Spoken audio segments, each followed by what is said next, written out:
우리는 계속해서 그의 나라와 애국이라는 주제의 말씀을 가지고 이렇게 함께 나누고 있습니다. 특별히 오늘은 이제 기도가 주제가 되었습니다. 여러분 혹시 기도 많이 하시지요? 우리 성도님들은 이미 기도의 용사들인 줄 믿습니다. 아멘. 예. 저는 늘 그렇게 생각을 해요.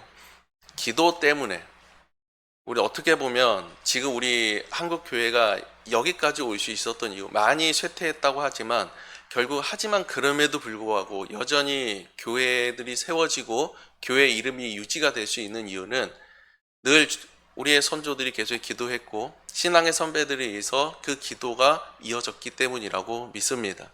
뿐만 아니라 우리의 자녀들과 우리의 가정이 주님 안에서 또 복되게 자라오고 또 삶의 모든 것을 형통할 수 있었던 것 또한 다들 부모의 기도고 그 열매 아니겠습니까? 여러분 그 기도가 여러분 나의 자녀를 살렸고 우리 한국교회를 살렸던 것처럼 우리의 기도로 말미암아서 이 나라와 이 땅이 살아나게 될 줄로 믿습니다. 우리는 기도해야 할 때가 참 많이 있습니다. 여러분 기도라는 것이 무엇입니까?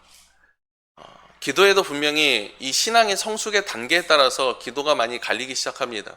처음 예수님을 믿었던 사람들은 기도할 때 기도하는 내용들이 언제나 대부분 이런 것들이었던 것 같아요.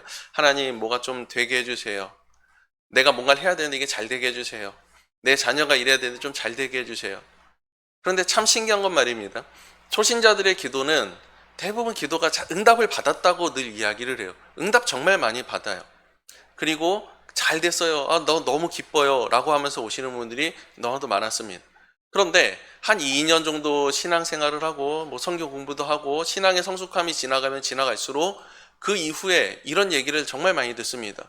과거에는 기도를 하면 응답을 해주셨는데 이제는 응답이 없어요. 기도를 안 들어주세요. 제가 기도를 잘못하고 있는 걸까요? 아니요, 그렇지 않습니다. 그럼 마치 어린아이가 응애하고 울 때 이유식을 주는 것처럼 신앙의 성숙함이 올라갈수록 그 기도의 내용이 바뀌고 변경되기를 하나님께서 바라시는 겁니다. 그 다음 단계로 기도가 올라가면 어떻게 기도하게 되냐면 우리는 하나님의 뜻을 간구하기 시작을 합니다. 하나님, 내가 어찌해야 합니까? 하나님의 뜻이 무엇입니까? 모든 순간을 바라봐요. 바라보면서 하나님의 뜻이 무엇입니까? 하나님의 거룩한 뜻이 무엇이 있습니까? 때로는 교회를 바라보며 세상을 바라보며 나라를 바라보며 때로는 가정을 바라보며 때로는 내 안에 수많은 아픔들이 역경들이 다가올 때도 그것에 대해서 그 문제에 놓고 그 문제를 해결하거나 원망하거나 이러한 기도가 아니라 이제는 이렇게 기도하기 시작해요. 하나님, 이것 가운데에서 하나님의 뜻이 무엇입니까? 그 뜻이 무엇입니까? 이렇게 기도합니다. 그런데 여기에서 좀 더 위에가 있어요. 그게 뭐냐면 주님께서 우리에게 보여주셨던 가장 완벽한 기도라고 할 수 있는 거예요. 가장 완벽한 목적이었고 주님께서 우리에게 보여주신 우리가 닮아야 되고 우리가 날마다 해야 하는 기도, 그 기도가 언제 나타나냐면 겟세마네 기도예요. 겟세마네 동산 가운데 주님께서 이렇게 기도하지 않습니다. 주님의 뜻이 무엇입니까? 하나님 아버지의 뜻이 무엇입니까? 나는 하나님에서 이렇게 열심히 살았고 이 백성들에서 이렇게 열심히 했는데 저 사람들은 그걸 몰라줘요. 여전히 자신의 이득을 챙기려고 하고 나를 죽이려고 합니다. 하나님의 뜻이 무엇입니까? 이제 십자가를 눈앞에 두고 있습니다. 하나님, 정말 내가 십자가 지는 게 하나님의 뜻 맞습니까? 내가 죽는 게 하나님의 뜻이 맞습니까? 이 고통을 당하는 게 하나님의 뜻이 맞습니까? 이렇게 묻지 않으신단 말입니다. 오히려 뭐라고 말씀하시냐면 이렇게 기도하세요. 내 뜻대로 마옵시고 아버지의 뜻대로 하옵소서. 하나님의 뜻대로 하십시오. 나는 그것을 이룰 도구일 뿐입니다. 여러분, 이게 가장 완벽한 성숙 가운데 있는 기도 아니겠습니까? 여러분, 우리는 하나님의 뜻을 모르는 것이 아닙니다. 하나님의 뜻은 이미 선포되었습니다. 말씀 가운데에서 이미 우리에게 충만케 선포되었기 때문에 하나님의 뜻을 모르는 게 아니에요. 내 뜻을 관철하고자 하나님의 뜻을 묻고 싶을 때가 너무나도 많다라는 거예요. 여러분, 우리의 기도가 이 성숙의 단계까지 올라갈 수 있길 간절히 소망합니다. 하나님의 뜻을 묻는 기도를 넘어서 오히려 하나님, 내 뜻은 분명히 이것일진데 이것을 내려놓습니다. 아버지 뜻대로 하십시오. 그것이 나의 뜻이 되기를 원하고 그것이 나의 사명이 되기를 원하고 그것이 나의 소명이 되기를 원합니다. 여러분, 이 기도가 우리에게 있기를 간절히 소망합니다. 이 기도를 하기 위해서 우리에게 가장 필요한 것이 무엇이냐면 그 첫째가 바로 하나님을 인정하는 것입니다. 하나님은 나의 삶의 주권자이심을 우리가 늘 고백합니다. 과거를 돌아보면 어느 순간에도 하나님께서 계시지 않았던 적이 없고 하나님의 은혜가 아니었던 적이 없다고 우리는 늘 고백합니다. 그런데 참으로 재미있는 것은 과거는 그러한데 미래는 그렇지 않더라는 거예요. 과거는 분명히 하나님께서 나를 인도하셨다고 고백하는데 미래에도 하나님께서 나를 인도하실 거라는 입술의 고백은 있어요. 근데 정말 그것을 믿고 의지하는가? 대부분 그렇지 못했던 것 같아요. 그렇기 때문에 내 뜻이 앞서요. 때로는 내 지식이 앞서요. 때로는 내 방법이 앞서요. 하나님께 모든 것을 내려놓지 못해요.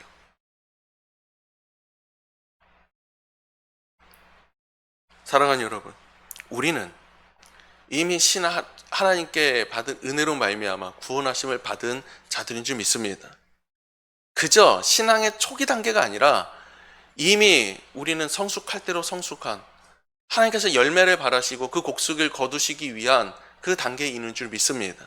그렇기에 우리의 여러분 기도는 이제 이전까지는 나의 뜻과 때로는 그것을 관철하기 위한 기도가 정말로 많이 있었더라면 하나님의 뜻을 이루기 위해서 나의 뜻을 꺾는 기도가 날마다 있기를 간절히 소망합니다.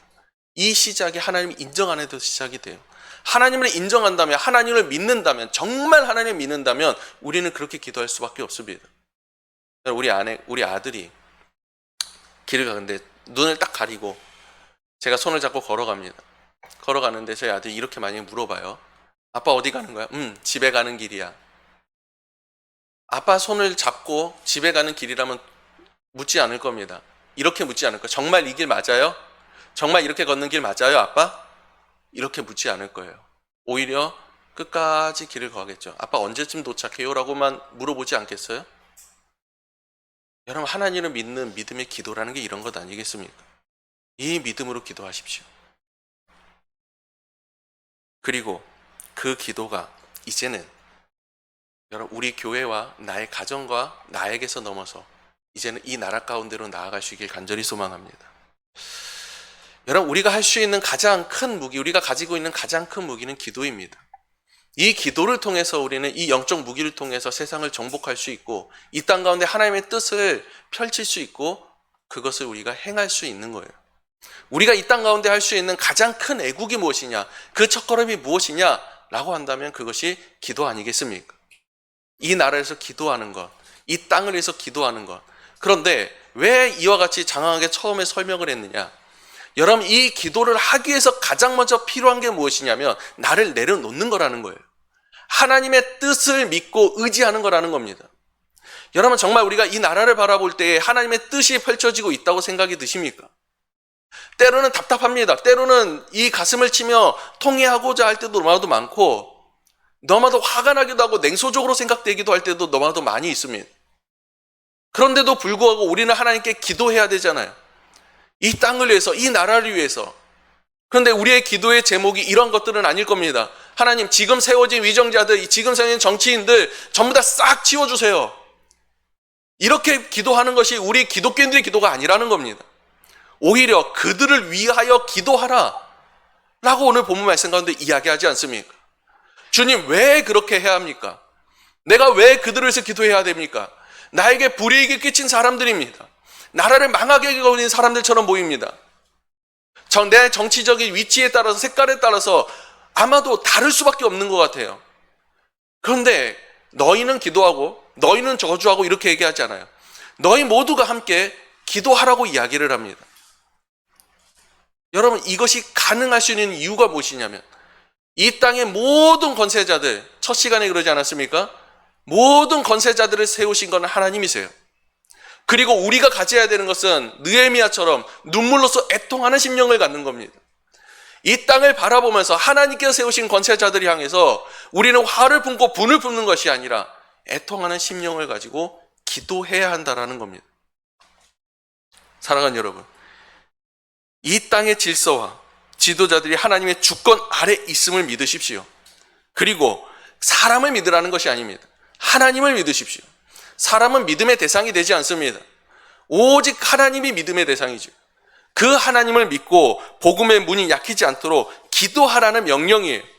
이것이 참된 애국이라는 사실을 여러분 기억할 수 있기를 간절히 소망합니다. 오늘 본문 말씀이 기록된 배경은 이렇습니다. 이미 로마의 박해가 시작이 되고 있어요. 외부적으로는 로마 황제가 신이라고 이야기하고 박해가 시작이 됐습니다. 그리고 이제 교회 내부적으로는 이단들이 침투하기 시작합니다. 유대교 전통자들이 들어와가지고 이제는 분리시키고 분단시키기 시작을 합니다. 그러고 있는 상황입니다. 나라를 향해서도 교회 안쪽을 향해서도 큰 혼란이 있는 상황인데 그 혼란 가운데에서 바울이 가장 먼저 강조한 것이 무엇이냐면 기도라는 거예요. 첫째로 권하노니 순서상으로 이야기하는 것이 아니라 우선적인 건 본질적인 표현이에요. 너희가 가장 먼저 해야 되는 것이 무엇이냐? 그것이 바로 기도이다. 그런데 여기서 주목해야 되는 것은 이 네 가지입니다. 바로 첫 번째는 간구. 여러분, 이 간구라는 이 단어는 절박한 요청입니다. 긴박한 필요를 아뢰는 기도입니다. 그런데 이 긴박한 필요와 간절의 요청은 누구를 향한 것이냐면 우리의 이웃을 이야기하는 겁니다. 그들의 현실적인 고통과 결핍과 가운데에서 하나님께 간구하는 거예요. 그러니까 예를 들면 그들이 너무나도 힘겨운 가운데 있어요. 내 이웃이, 내 친구가 그들을 위해서 기도하는 겁니다. 그들을 위해서 기도하고 그들에서 간구하는 것을 간구, 데시스라고 이야기를 해요. 그리고 그 다음에 나오는 기도, 프로슈켄, 이 예배적인 기도를 이야기를 합니다. 하나님 앞에 엎드려서 그분을 높이고 찬양하고 경배하는 기도를 이야기하는 겁니다. 그리고 나오는 도고, 이 도고는 사람들이 하는 중보 기도인데 마치 간구와 조금 겹치지 않습니까? 조금 다른 것이 있다면 간구는 눈 앞에 보이는 현실적인, 실질적인, 물질적인, 육체적인 것들을 이야기하는 거라면 이 도고는 타인의 전반적인 영혼을 위한 그의 심령과 눈에 보이지 않는 것들까지 포함한 기도를 이야기하는 겁니다. 쉽게 말하면 그 어떤 사람이 죄를 범했습니다. 근데 본인이 깨닫지 못해요. 그때 우리는 혀를 차고 그를 나무라는 것이 아니라 하나님 앞에 간구하는 겁니다. 도구하는 겁니다. 주여, 그가 깨닫지 못합니다. 그를 깨닫게 하시고 하나님 앞에 회개케 하시고 돌이키게 하시고 그를 구원하여 주옵소서. 마치 주님께서 우리를 해서 중보하셨던 것처럼 우리를 그 사람의 중보자까지는 아닐지라도 도고자로 우리를 세우신다라는 거예요. 이게 도고입니다. 그 다음에 감사, 하나님께 이미 받은 은혜에 대한 감사의 표현입니다. 하나님께 우리는 이미 잘 됐어요. 많은 것을 얻었습니다. 생명을 얻었습니다. 이것에 대한 감사의 기도를 이야기하는 겁니다. 하나님의 주권과 선하심에 대한 신앙의 표현이라는 거예요. 그런데 여러분, 이 네 가지 기도가 모두 어떻게 기록되어 있냐면 모든 사람을 위하여라고 되어 있어요. 너를 위하여, 너희를 위하여, 나를 위하여 라고 이야기하지 않습니다. 모든 사람입니다. 여기서 모든 사람은 나뿐만이 아니라 나의 가까운 사람들뿐 아니라 더 나아가서 2장에서는 그것을 확장시키죠. 임금들과 높은 지위에 있는 모든 사람을 위하여 하라. 권세자들을 위해서, 나라의 위정자들을 위해서 우리는 가장 먼저 그들에서 기도해야 할 기도의 책임이 있다고 이야기를 하는 겁니다. 그들에서 간구해야 되고 도고해야 되고 하나님께 그를 세우심에 찬양 드려야 되고 오히려 감사해야 되는 것. 이것이 우리가 드려야 될 첫째 기도라는 거예요. 여러분, 기도는 우리가 가진 가장 강력한 애국의 도구입니다. 여러분, 단지 나라를 걱정하고 그냥 비판하고 분노하고 그런다고 나라가 바뀌지 않습니다. 기도 가운데에서 나라가 바뀌는 겁니다. 여러분 아십니까? 3.1 운동이 시작된 그 운동이 주관되었던 곳이 교회들이었습니다. 교회 학교들이었습니다. 교회 가운데에서 일어났던 현상들이에요. 나라를 위해서 기도할 때에 하나님께서 우리에게 말씀하시는 겁니다. 때로는 이스라엘 백성들과 같이 너희가 그 권세에 복종하고 그 안에서 순종하라고 이야기를 해요. 때로는 우리에게 말씀하시는 것처럼 때로는 독립투사들을 세우시고 만세 운동을 시키시고 대한독립 만세를 외치게 만드시고 여러분 그와 같이 우리에게 말씀하신다라는 거예요. 로마의 탄압과 황제 숭배가 일어났을 때 이 편지를 씁니다. 여러분 생각해 보십시오. 이미 이스라엘 백성들은 아니 그 유대인들 뿐만이 아니라 이 기독교인들 초대교인들은 박해를 받고 있는 상황입니다. 수많은 사람들에게 손가락질 받고 있는 사람들입니다. 그들이 행한 게 무엇입니까? 그저 가난한 과부들을 도왔습니다. 연약한 자들에게 구제의 손길을 펼쳤습니다. 그리고 자신들이 모여서 하나님을 찬양하고 기도하고 예배했습니다. 이 가운데 탄압받을 만한 것이 무엇이 있습니까? 그런데도 불구하고 수많은 사람들의 탄압과 비난과 비판과 조롱을 받아야 돼요. 억울하지 않습니까? 너무나도 답답한 심정이지 않습니까? 그런데 그 가운데에서 바울이 이야기합니다. 나라를 위해서 기도하라는 거예요. 여러분, 성경 말씀은 성령의 감동에 의해서 쓰여진 책이라고 이야기합니다. 사람을 통해서 분명히 쓰셨지만 이 모든 말씀은 하나님의 말씀이라는 거예요. 하나님의 명령이라는 겁니다. 사도 바울이 말하는 것이 아니라, 그가 그저 권면하는 것이 아니라 하나님께서 우리에게 말씀하시는 것 아닙니까? 우리에게 명령하시는 것 아닙니까? 때로는 억울한 심정, 답답한 심정이 있고 화가 나는 심정이 있고 세상을 바라봤을 때 참 눈물 나는 그 심정, 그때 우리가 취해야 되는 가장 첫 번째가 무엇이냐면 입술로서 불평하고 원망하고 범죄하는 것이 아니라 기도해야 된다라는 거예요. 간구하고 도구하고 감사하고 오히려 하나님을 찬양하는 것. 여러분, 이게 우리 안디옥 교회 모든 성도들 입술 가운데 그 무릎이 나타날 수 있길 간절히 소망합니다. 교회는 말입니다, 정치를 주도하는 기관이 아닙니다. 하지만 정치 위에 있는 하나님께서 하나님이 계시고 그 하나님께 기도하는 공동체인 줄 믿습니다. 우리는 입으로 비난하기 전에 무릎으로 중보해야 되고, 감정의 언어를 내뱉기 전에 우리는 복음을 위한 간구를 먼저 올려야 합니다. 기도하지 않으면 우리는 분노에 휩싸입니다. 기도하지 않으면 우리는 냉소적이 됩니다. 기도하지 않으면 우리는 하나님의 뜻을 분별할 수 없고 볼 수 없고 따라갈 수 없는 겁니다. 그러나 기도하면 하나님께서 그 땅의 왕들을 움직이셨잖아요.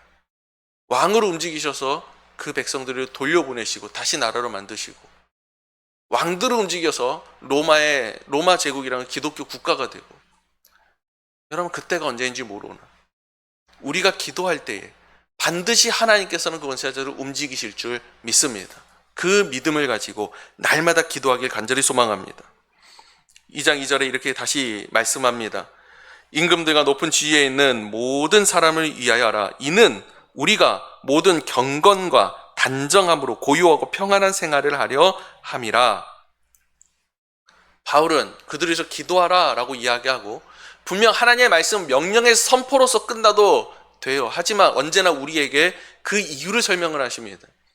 그 이유가 무엇이냐면 경건과 단정으로 고요하고 평안한 생활에 대해서 이야기를 합니다. 근데 가장 먼저 경건, 이 경건이란 단어는 하나님 앞에서 살아가는 전인격적인 복종의 모습을 이야기하는 겁니다.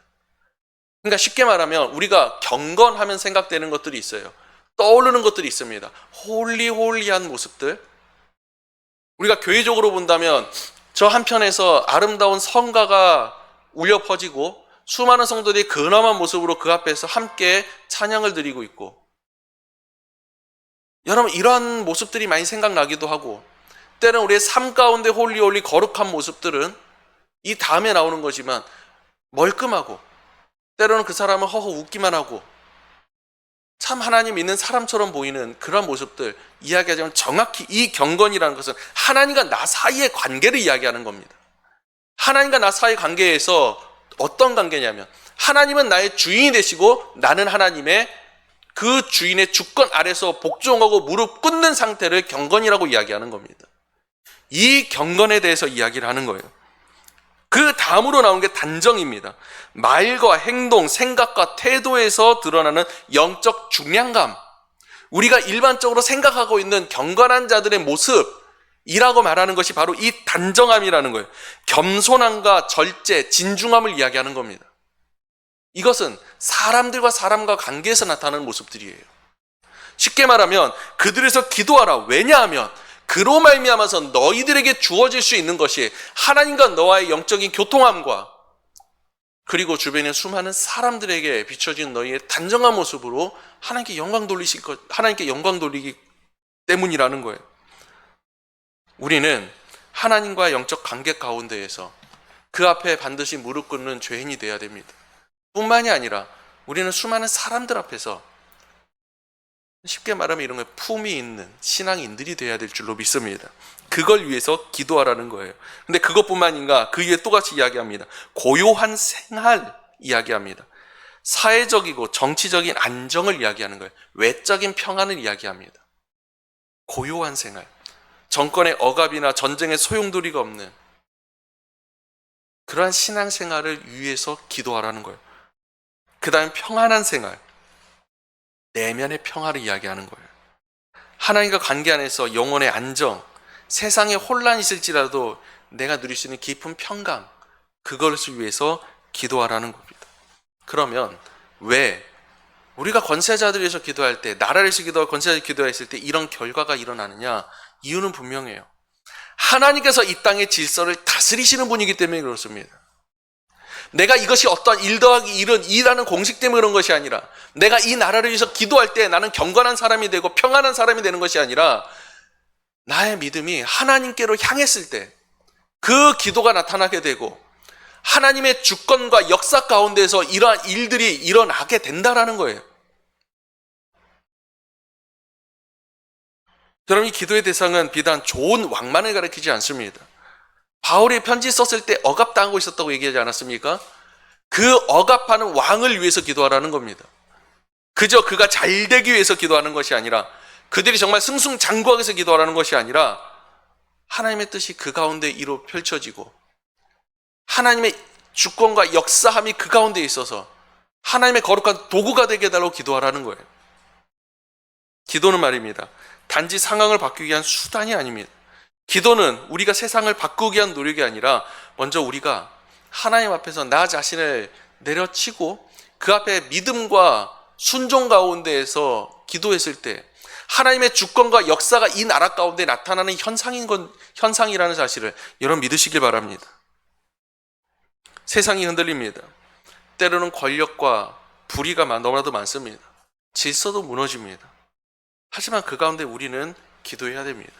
이것이 우리가 취할, 여러분, 첫 번째, 그것을 경건과 단정, 그리고 고요한 삶과 평안, 이게 하나님 나라 백성으로 살아가야 될 거룩한 삶의 모습 아니겠습니까? 경건은 기도의 열매입니다. 단정은 하나님의 임재를 의식하는 삶에서 나오는 겁니다. 고요함은 정치의 결과가 아니라 하나님의 보호 가운데서 우리가 누릴 수 있는 것이고, 평안은 환경이 아니라 하나님 안에 있을 때에 주어지는 거룩한 은혜라는 사실을 여러분 기억하시길 바랍니다. 그리고 이어서 이야기합니다. 이것은 우리 주 하나님 앞에 선하고 받으실 만한 것이니, 하나님 모든 사람이 구원을 받으며 진리를 아는 데 이르기를 원하시느니라. 우리가 기도해야 되는 이유에 대해서 또다시 한 가지 더 영적 깊은 이유를 말씀을 해주세요. 그게 무엇이냐면, 기도는 하나님의 뜻과 역사에 참여하는 복종과 순종인과 동시에 모든 사람의 구원을 이루게 하는 통로와도 같다라는 거예요. 3절에 이렇게 다시 기록합니다. 이것은 우리 주 하나님 앞에 선하고 받으실 만한 것이니, 이것이 선하다라는 거예요. 권세자들을 위해서 우리가 기도하는 건, 나라를 위해서 기도하는 것, 그 위정자들을 기도하는 것이 선하다라는 거예요. 하나님께서 선하다고 말씀하신 이것은 순전히 도덕적으로 옳다는 것을 이야기하는 것이 아니라 하나님의 뜻에 부합하는 것, 하나님의 마음에 쏙 드는 것을 이야기하는 겁니다. 하나님께서 기뻐하시는 것을 뜻하는 겁니다. 받으실 만한 것이라는 것은 하나님께서 인정한다라는 거예요. 하나님의 인정을 받고 하나님께서 받아주신다라는 거예요. 다시 말하면 기뻐하시고 받으실 만한 것이 바로 우리가 이 나라를 위해서, 이 위정자들을 위해서, 높은 권세자들을 위해서 기도하는 것인데, 이것을 하나님께서 기뻐하시고 이것을 하나님께서 인정하시고 하나님께서 받으신다라는 거예요. 여러분, 우리가 살아가는 이유와 목적이 무엇입니까? 하나님을 기쁘시게 하시기 위함이잖아요. 하나님께 인정받기 위함이지 않습니까? 먼 훗날 우리가 천국 갔을 때 하나님께서 우리를 맞이하시고 받아주시며 잘했다라고 안아주시고 칭찬하시길 바라지 않습니까? 그 칭찬의 첫 번째가 무엇이냐면 기도라는 겁니다. 이 땅을 위해서, 이 나라 위정자들을 위해서, 권세자들을 위해서 기도하라는 거예요. 또한 하나님께서는 모든 사람이 구원을 받으며 진리를 아는 데 이르기를 원하시느니라. 모든 사람, 하나님의 보편적인 구원의 뜻을 밝히 보여주시는 거예요. 모든 사람이에요. 내가 선택한 사람이 아니라 모든 사람입니다. 저 사람은 구원받을 만한 사람이고, 저 사람은 기도받을 만한 사람이고, 저 사람은 축복받을 만한 사람이라는 것이 아니라 하나님께서 원하시는 건 모든 사람이에요. 모든 사람. 그 사람들이 구원을 받으며 진리에 아는 데 이르기를 원하노라. 여러분, 이 말은 이르다라는 것은 그저 내가 인식하는 것이 아니라 그 인식을 넘어서는 겁니다. 관계적인 체험과 실천적인 헌신 등등이 나타나는 거예요. 모든 사람이 그저 예수님을 알고 하나님을 아는 데서 그치는 것이 아니라 진정한 하나님의 자녀와 백성이 되기를 하나님께서 원하시는 겁니다. 그 첫 번째로서 사용하고자 하시는 것이 바로 기도예요. 그런데 그 기도가 모든 사람을 향한 간구와 도구와 감사와 기쁨이 돼야 되는데, 그 중에서도 나라의 위정자들과 권세자들이 위해서 기도하라는 겁니다. 실제로 사도행전을 보면 복음이 확장된 대부분은 공공성과 정의가 있는 곳입니다. 안정된 곳이에요. 그것이 유지된 곳들입니다. 그곳에 빠르게 퍼져나갑니다. 사도 바울이 그렇게 길을 걸어 다닐 수 있었던 이유도 로마 군사들이 길목마다 지키고 있어요. 안정된 곳들이에요.